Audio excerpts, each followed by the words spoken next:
नमस्कार, हिंदी साधन चैनल में आप सभी का एक बार फिर से हार्दिक स्वागत है। आज हम सभी हिंदी के प्रमुख आलोचक के बारे में जानेंगे। ये वीडियो मुख्य रूप से नेट एंड जेआरएफ के लिए बहुत ही महत्वपूर्ण है, तो इस वीडियो को पूरा अंत तक देखें। वीडियो थोड़ा सा लंबी हो सकती है, तो चलिए हम शुरू करते हैं। आचार्य रामचंद्र शुक्ल, इनके बारे में हम जानते हैं। आचार्य महावीर प्रसाद द्विवेदी के काव्य दर्शन को आचार्य रामचंद्र शुक्ल ने पौढ़ और शास्त्रीय रूप दिया।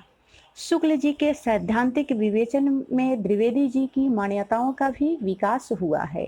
उनकी समीक्षा दृष्टि व्यवस्थित और विस्तृत रस सिद्धांत में परिणत हो गई।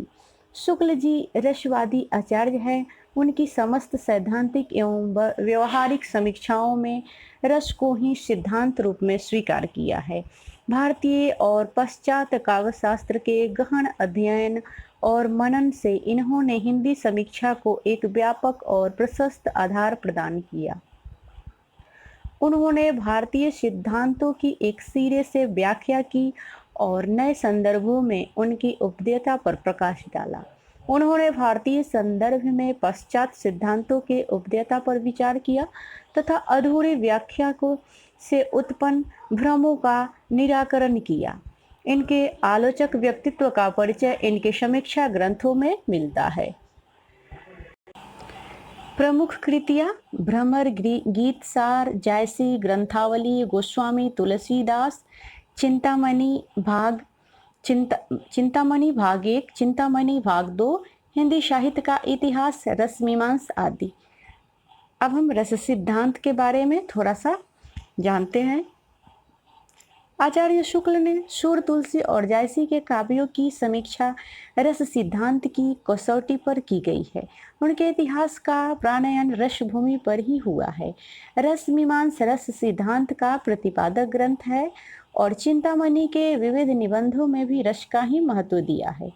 शुक्ल जी ने रस की परिभाषा इस प्रकार दी है हेलन लोक हृदय में हृदय की लीन होने की दशा का नाम रस दशा है। शुक्ल जी ने इसे परिभाषा में इस सिद्धांत के नवीन रूप के दर्शन होते हैं। शुक्ल जी इस रस दशा की हृदय को मुक्त अवस्था मानते हैं। हृदय की मुक्त अवस्था को रस दशा मानने का कारण यह है कि शुक्ल जी साहित्य में ही नहीं प्रत्यक्ष जीवन की अनुभूतियों में भी रस दशा मानते हैं।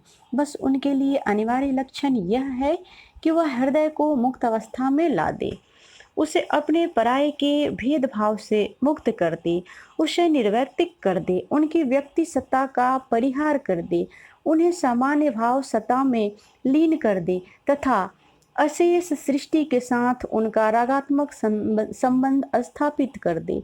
शुक्ल जी का यह विचार तो आचार्य विश्वनाथ के साथ अनुरूप है। दूसरी ओर पश्चिमी समीक्षा के अहम विसर्जन एवं निसंगतता के सिद्धांत का समावेश भी देखा जा सकता है।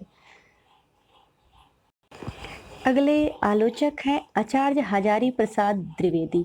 उनके बारे में हम जानते हैं। हिंदी आलोचना के विकास में आचार्य हजारी प्रसाद द्विवेदी का विशिष्ट योगदान रहा है। आचार्य रामचंद्र शुक्ल के आलोचन व्यक्तित्व से प्रेरणा लेते हुए द्विवेदी जी ने अपेक्षाकृत अधिक उदारवादी दृष्टि अपनाई, जिसके कारण वे ऐसी साहित्य धाराओं के साथ भी न्याय कर सके जो शुक्ल जी द्वारा समुचित महत्व नहीं प्राप्त कर सकी। भारतीय वाङ्मय के गंभीर अध्ययन और पंडित्य का प्रभाव उनकी समीक्षा दृष्टि पर पड़ा है। आचार्य हजारी प्रसाद द्विवेदी की यह विशिष्टता है, उन्होंने शुक्ल जी की कमजोरी से बचने का प्रयास किया है। उनका अथाह पंडित किसी को डराता नहीं, अपितु अद्वितीय उदारता एवं सहजता के समन्वय के कारण पुराने तथा नए सभी प्रकार के लोगों के लिए समान रूप से आकर्षक है। यह आकर्षण अनायास नहीं है, अपितु उनके आलोचक व्यक्तित्व के कारण है। अब हम देख लेते हैं आचार्य हजारी प्रसाद द्विवेदी की प्रमुख कृतियां। साहित्य का मर्म, विचार और वितर्क, अशोक के फूल, हिंदी साहित्य की भूमिका, सुर साहित्य, कबीर, हिंदी साहित्य, कल्पलता, हिंदी साहित्य का आदिकाल, प्राचीन भारत का कला विकास प्राचीन भारत का कला विकास नाथ संप्रदाय। आचार्य हजारी प्रसाद द्विवेदी की आलोचना की विशेषताएं हैं। सिद्धांत मानवतावाद। आचार्य हजारी प्रसाद द्विवेदी मानवतावादी समीक्षक हैं। उनका मत है कि मनुष्य ही मुख्य है, बाकी सब बातें गौण है। अलंकार, छंद, रस का अध्ययन इस मनुष्य को समझने का ही साधन है। ये अपने आप में कोई स्वतंत्र महत्व के नहीं है। द्विवेदी जी मानते हैं कि हमारे सारे प्रयत्न मनुष्य के लिए है। हमारे सब प्रयत्नों का एक ही लक्ष्य है कि मनुष्य वर्तमान दुर्गति के पंख से सद्धार पावे। संस्कृति समीक्षा दृष्टि। आचार्य द्विवेदी जी को सांस्कृतिक समीक्षक कहा जाता है। उपन्यास, निबंध तथा अपने संपूर्ण लेखन में द्विवेदी जी को संस्कृति की अविच्छिन्न धारा दिखाई देती है। भारत में अनेक संस्कृतियों का आदान प्रदान हुआ है। संस्कृति के अध्ययन में उनकी रुचि है। उनकी यह रुचि साहित्य आलोचना को प्रभावित करती है। साहित्य को संस्कृति का अंग मानते हुए साहित्य के माध्यम से किसी जाति के सांस्कृतिक विकास के अध्ययन पर बल देते हैं। इस दृष्टि से वे एक सांस्कृतिक समीक्षक कहे जा सकते हैं। रस की अभिनव दृष्टि। आचार्य द्विवेदी जी को रसवादी समीक्षक कहा जा सकता है। उनकी रस की विवेचना अपेक्षाकृत अधिक व्यवहारिक एवं नवीन है। रस और ध्वनि का सहसंबंध स्पष्ट करते हुए उनकी तर्कसंगत स्थापना यह है कि ब्रह्मानंद सहोदर रस ही है। निष्पत्ति को आस्वादन का पर्यायवाची मानते हैं तथा रसास्वादन की प्रक्रिया के लिए कालिदास द्वारा संकेतित करण विगम को सार्थक बताते हैं। मेघदूत में प्रयुक्त करण विगम का अर्थ इंद्रियों को उल्टी दिशा में मोड़ना है। कालिदास का साक्ष्य प्रस्तुत करते हुए वे कहते हैं, सुंदर वस्तु के दर्शन से मनुष्य की चित्तवृत्तियां बाहरी विषय से हटकर अंतर्मुखी हो जाती है। जिस चित्र मूर्ति या सुंदर पदार्थ में अंतर्विलीन करने की शक्ति जितनी अधिक होगी वह उतनी अधिक उत्तम होगा। अब अगले आलोचक जो हैं वे हैं आचार्य नंद दुलारे वाजपेयी। शुक्लोत्तर समीक्षकों में शीर्षस्थ समीक्षक माने जाते हैं। आचार्य शुक्ल के उत्तराधिकारी वाजपेयी ने उनकी समीक्षा पद्धति का विकास किया। उन्होंने शुक्ल की कमी और दृष्टिकोण को ध्यान में रखते हुए अपनी मौलिक मान्यताओं को स्थापना की। यह दृष्टि कहीं पर शुक्ल के विरोधी तो कहीं पर उनके पूरक नजर आती है। आचार्य वाजपेयी ने जयशंकर प्रसाद हिंदी साहित्य की 20वीं शताब्दी के निबंध और महाकवि सूरदास प्रेमचंद्र एक साहित्य विवेचना, नया साहित्य नए प्रश्न, आधुनिक साहित्य, राष्ट्रभाषा की कुछ समस्याएं, कवि निराला और प्रकरणिका आदि महत्वपूर्ण किताबों का लेखन किया है। सैद्धांतिक समीक्षा की दृष्टि से हिंदी साहित्य 20वीं शताब्दी, आधुनिक साहित्य और नया साहित्य नए प्रश्न विशेष महत्वपूर्ण है। आधुनिक साहित्य समीक्षा ग्रंथ में आचार्य वाजपेयी जी का आलोचक व्यक्तित्व उभर कर सामने आता है। आचार्य वाजपेयी का नया साहित्य नए प्रश्न समीक्षा ग्रंथ आत्मनिरीक्षण अंकित है, जो आलोचनात्मक मनोभूमि समझने की दृष्टि से महत्वपूर्ण है। इसमें भारतीय एवं पश्चात साहित्य सिद्धांतों की चर्चा और साहित्यिक प्रवृत्तियों की गहरी छानबीन परिलक्षित होती है। आचार्य वाजपेयी नया साहित्य नए प्रश्न समीक्षा ग्रंथ के निष्कर्ष भाग में समीक्षा के बारे में लिखते हैं कि एक ओर समीक्षा रचना विशेष की अनुचरी मात्र लगती है तो दूसरी ओर उसे साहित्य का कठोरता के से नियंत्रण करने वाली अभिनेत्री माना जाता है। समीक्षा वस्तुतः इन लोगों से बहुत भिन्न है। वह रचनात्मक साहित्य की प्रिय, सुखी, सुभाषिनी सेविका और सहृदय स्वामिनी कही जा सकती है। अगले आलोचक हैं रामविलास शर्मा। डॉक्टर रामविलास शर्मा एक प्रगतिवादी आलोचक है। प्रगतिवादी समीक्षा को आगे बढ़ाने में शर्मा जी का योगदान अतुलनीय है।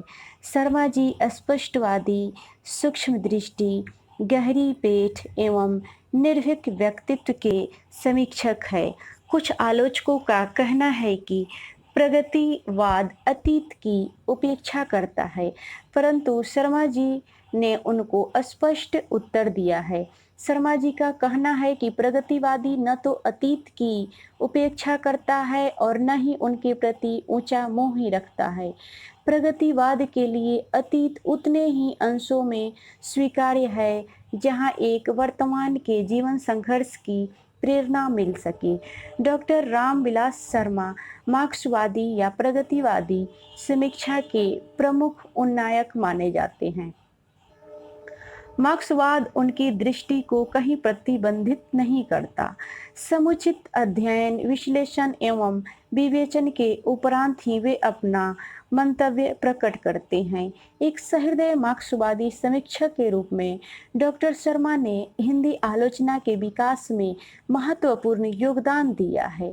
उनके आलोचक व्यक्तित्व का परिचय उनके निम्नलिखित समीक्षा ग्रंथों से प्राप्त किया जा सकता है।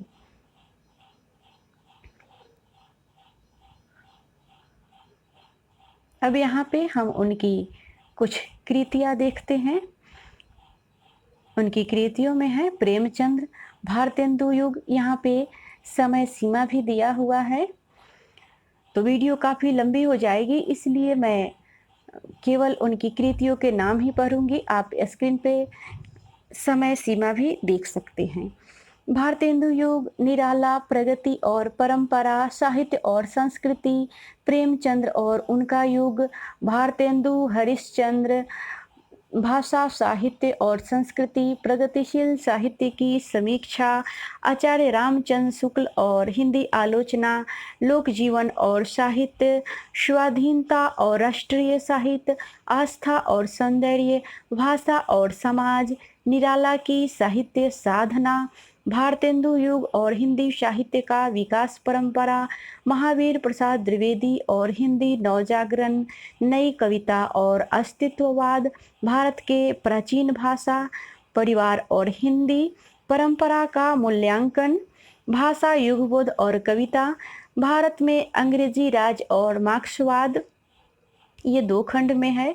कथा, विवेचना और गद्य शिल्प, मार्क्सवाद और प्रगतिशील साहित्य, लोक जागरण और हिंदी साहित्य संपादन, हिंदी जाति का साहित्य, भारतीय साहित्य के इतिहास की समस्या, मार्क्स और पिछड़े हुए समाज।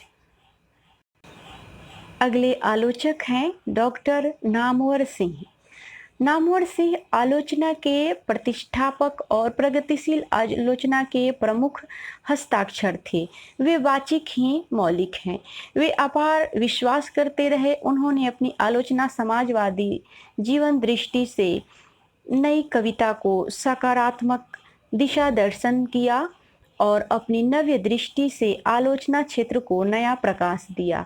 उन्होंने अपने युग बोध की विस्तृत विचारधारा प्रतिनिधित्व किया। क्रांतिकारी मार्क्सवादी दर्शन के व्यक्तित्व से परिपूर्ण आलोचक नामवर सिंह ने आलोचना विधा को नवीन प्रतिमानों का आलोक प्रदान किया था। उसे सृजनात्मक और रचनात्मक पृष्ठभूमि प्रदान की। उन्होंने अंग हिंदी के विकास में अपभ्रंश का युग और पृथ्वीराज रासो की भाषा आदि शोध ग्रंथ लिखे। उन्होंने आधुनिक साहित्य की प्रवृत्तियां, छायावाद, इतिहास और आलोचना, कहानी, नई कहानी, कविता के नए प्रतिमान, दूसरी परंपरा की खोज और वाद विवाद संवाद उनकी प्रमुख आलोचनात्मक रचनाएं हैं। उन्होंने साक्षात्कार, कहना न होगा, बात बात में बात, पत्र संग्रह, काशी के नाम, व्याख्यान, आलोचक के मुख से आदि किताबों का लेखन किया और हिंदी की 2 पत्रिकाएं जनयुग और आलोचना त्रैमासिक का संपादन किया। नामवर सिंह ने अपनी आलोचना कृति में सबसे पहले छायावाद की समीक्षा की। तत्कालीन समय में छायावादी कविता पर पलायनवादी और व्यक्तिपरक होने के आरोप हो रहे थे, मगर नामवर सिंह ने छायावादी कवियों को व्यक्तिवाद से बाहर निकालकर सामाजिक और ऐतिहासिक पृष्ठभूमि के साथ जोड़ दिया। यह उनके मार्क्सवादी आलोचना का कलात्मक रूप माना जा सकता है, क्योंकि इसमें उनकी शैली में ताजगी और सृजनात्मक प्रतिभा का परिचय मिलता है। इसीलिए तो वे दिल्ली के इंडियन एसोसिएशन सेंटर में आयोजित नामवर संघ बैकिंग कार्यक्रम में लेखक विश्वनाथ त्रिपाठी ने कहा कि अज्ञे के बाद हिंदी का सबसे बड़ा स्टेट्समैन कहा था। वर सिंह ने कविता के नए प्रतिमान आलोचना ग्रंथ में नई कविता का काव्य रूपों को प्रश्नों के कटघरे में खड़ा किया। इसी कारण उन पर रूपवाद को उभारने के आरोप लगे। कविता के नए प्रतिमान में उन्होंने एक और कविता की नवीन प्रतिमानों का उदय किया, तो दूसरी ओर उनके केंद्र में मुक्तिबोध की रचनाओं को पेश किया। मुक्तिबोध को एक मॉडल के रूप में प्रयोग किया। कविता के नए प्रतिमान की भूमिका में आलोचक के व्यक्तित्व पर प्रकाश डालते हैं। मूल्यवान है एक भी ऐसे आलोचक का होना जो किसी भी चीज को इस तरह अच्छा न करे जब तक वह निर्णय के लिए अपना सब कुछ दांव पर लगाने के लिए तैयार न हो। उनका मानना है कि एक आलोचक को सत्यनिष्ठ होना चाहिए और निष्पक्ष एवं मुक्त भाव से मूल्य सापेक्ष वर्णन करना चाहिए।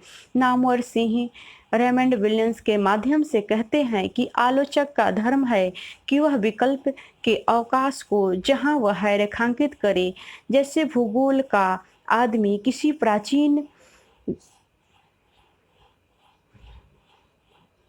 प्राचीन जमीन पर उस जगह को बताता है कि वह यहाँ है। सत्ता के सर्वग्राही संस्कृति के वरक्स आलोचक उस विकल्प के अवकाश की तलाश करता है। विकल्प का अवकाश उस स्वतंत्र लोक की खोज है जहाँ खड़े होकर उसे स्वयं आलोचना कर्म में प्रवृत्त होना है। तो आज के लिए बस इतना ही।